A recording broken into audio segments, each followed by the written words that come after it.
when you arrive, they have a pretty good fire to keep you warm, cold night like this. And so we went out to all the different activities and stuff. We came back and the fire was almost out, as will happen. You could still see some of the embers, but it was pretty much gone. So some of the kids said, Father, they have some wood, so we got it going. It took about 10 minutes, and you had a pretty good fire going. But if it had gone another half hour, that fire would have went out. And St. Paul says to Timothy, his right-hand man, his heir apparent to the job of spreading the gospel across the whole world, stir into flame the faith. It can't be just a couple little embers.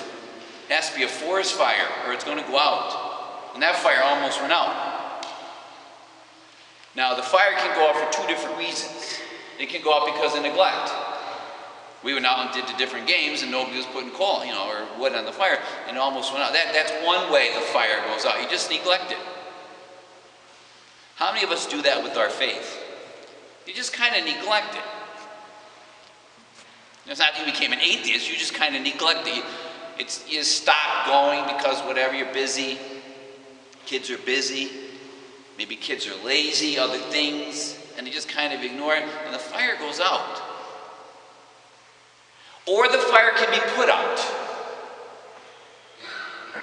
You pour water on it, it's going to go out. That's an intentional act of putting it out. And that can happen with faith too. The guy gets divorced and remarried. If you're divorced and remarried without an annulment, you can't receive communion. Them's the rules. So that person says, I feel put out. And so they stop coming. And those are different cases. The result is the same. The fire goes out. But two entirely, and if that's your kid, if that's your brother, whatever, those are two entirely different cases. Neglect versus, intent. And that's why you have to approach those cases differently. You want me to help you, I'll help you address those cases, but they are different cases, see? What's even more interesting is that he's saying to Timothy, Timothy, even you perhaps have found your faith has kind of collapsed, went out a little bit, and he's saying, hey, you gotta get in there and get those embers, fire.